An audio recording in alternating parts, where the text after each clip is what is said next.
JM Piang ayuda. Quick update ni GM at saka ni Sofia umani ng mga komento galing sa mga netizen. Nakakilig naman kasi eh. Imbes nakafocus ang mga fans nito na mag-vote sa kanila ay bigla namang dumaan sa kanilang feed ang video ng dalawa. Kulitan at bangayan ang ginagawa ni Sofia at ni GM.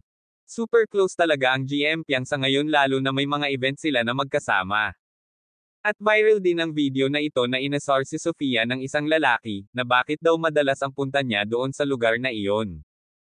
At sinabi ng lalaki, dahil ba sa akin? Sobrang natawa si Sofia at itinuro niya si GM.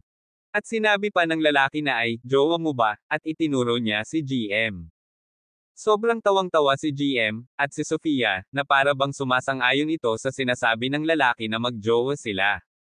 Komento naman ng ilang netizen, sure iyan na mag-BFGF na, di lang umaamin, pero base sa galawan, gaya nga sabi ni Piang, friends in public, lovers in private.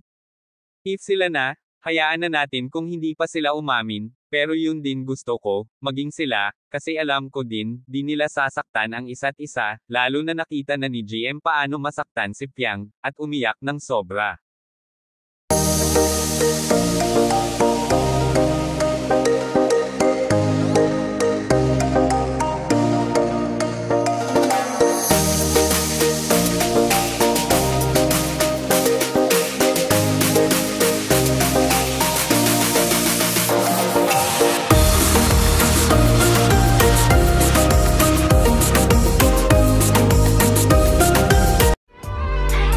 Thank you for watching.